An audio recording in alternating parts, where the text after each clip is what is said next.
ప్రధాని హరివెంకట కుమారిపై పెట్టిన అవిశ్వాస తీర్మానంలో కూటమి విజయవంతమైంది. గ్రేటర్ విశాఖ మున్సిపల్ కార్పొరేషన్ ప్రత్యేక సమావేశం జరిగింది. ఈ సమావేశం నేపథ్యంలో హెడ్ కౌంట్ అనంతరం అందరి వద్ద సంతకాలు తీసుకున్నాక ఓటింగ్ నిర్వహించారు. ఈ ఓటింగ్లో 74 మంది సభ్యుల బలంతో కూటమి విజయం సాధించింది. అవిశ్వాస తీర్మానంపై కూటమి నెగ్గడంతో తెలుగుదేశం, జనసేన, బీజేపీ పార్టీలు సంబరాలు చేసుకుంటున్నాయి. ఇక ఇదే అంశంపై విశాఖ జీవీఎంసీ నుంచి కూటమి నేతలతో కలిసి మా ప్రతినిధి కీర్తి కన్నబాబు మరిన్ని వివరాలు అందిస్తారు. మొత్తానికి 2 నెలల నుంచి ఉత్కంఠమైనటువంటి వాతావరణం నెలకొన్నటువంటి నేపథ్యంలో ఈ రోజు మొత్తానికి తెరపడిందని చెప్పాలి. 74 మంది పైచిలకు మేరకు వ్యతిరేకంగా వీళ్ళంతా కూడా చేతులెత్తినటువంటి పరిస్థితి కనబడుతుంది. అయితే ఇదే విషయంపై మనతో మాట్లాడడానికి సీనియర్ నాయకులు మనతో ఉన్నారు. వాళ్ళ మాటలోనే కొన్ని విషయాలు అడిగి తెలుసుకునే ప్రయత్నం చేద్దాం. సార్, ఎలా చూడొచ్చు అంటారు అసలు? అంటే ఈ క్యాంప్ రాజకీయాలు కానీ లేదా ఈ విశాఖకు సంబంధించి జీవీఎంసీకి సంబంధించినటువంటి పరిధిలో సుమారుగా 20 రోజుల నుంచి ఉత్కంఠ 2 నెలల నుంచి ఇదే కొనసాగుతున్న పరిస్థితి ఎలా చూడొచ్చు అంటారు అసలు? ఇది 2 నెలల నుంచి కాదు, ఏదైతే కూటమి ప్రభుత్వం వచ్చిన దగ్గర నుంచి కూడా మేయర్ గారికి ఎన్నో లెటర్లు ఇవ్వడం జరిగిందంట. కానీ అభివృద్ధి మాత్రం ఎట్టి పరిస్థితులని ఫైల్ ఆగడం జరుగుతున్నాయి. దానికి సంబంధించి ఈ కూటమి నాయకులు పవన్ కళ్యాణ్ గారు కానీ, చంద్రబాబు నాయుడు గారు కానీ, అలాగే బీజేపీ పురంధేశ్వరి గారు కానీ వీళ్ళందరూ నిర్ణయం చేసుకుంది ఏంటంటే విశాఖపట్నం అనేది ఆంధ్రప్రదేశ్లోనే కీలకమైన మున్సిపాలిటీగా, గ్రేటర్ మున్సిపాలిటీగా ఉంది. దీన్ని అభివృద్ధి చెందితేనే కానీ కూటమి నాయకుల్లో బలం రాదనే అభిప్రాయం పడి మేము కూటమి మేయర్ గారిని దించడానికి నిర్ణయించుకున్నాం. ఎందుకంటే ప్రతి వార్డు కూడా ఇక్కడి నుంచి అభివృద్ధి చెందుతుంది.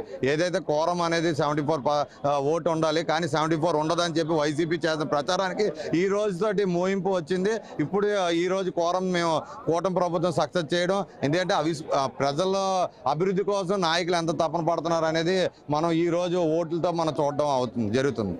ఎలా చూడొచ్చు అసలు? 74 మంది నిన్న మొన్నటి వరకు కూడా అసలు కూటమికి సంబంధించినటువంటి వ్యతిరేకంగానే పనిచేస్తున్నారు. కొంతమంది క్యాంప్ రాజకీయాలపై ఎటువంటి సందేహం లేదంటూ కూడా అటు ఎమ్మెల్సీలు కానీ లేదా మాజీ మంత్రులు కూడా చెప్తున్నటువంటి పరిస్థితిని ఈ రోజు 74 మంది వ్యతిరేకంగా ఉండడాన్ని ఏ రకంగా చూడొచ్చు అంటారు అసలు?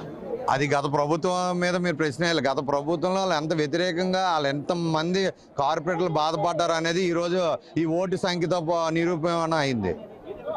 మొత్తానికి చూడొచ్చు ఇక్కడ ఉన్నటువంటి పరిస్థితి చూస్తే కనుక ఈ 74 మంది కూడా కూటమికి వ్యతిరేకంగా ఇదైందని చెప్పాలి. మొత్తానికి ఈ మేయర్కి సంబంధించినటువంటి ఆ విషయంపై ఒక ఉత్కంఠమైనటువంటి వాతావరణం అయితే నెలకొంది. సార్ చెప్పండి, ప్రధానంగా ఏ రకంగా చూడొచ్చు అంటారు ఈ రోజు అవిశ్వాస తీర్మానం సంబంధించి? ఈ రోజు ప్రజాస్వామ్య విజయం విశాఖపట్నం గ్రేటర్ విశాఖలో ప్రజాస్వామ్యం గెలిచిందని నేను అయితే చెప్తాను.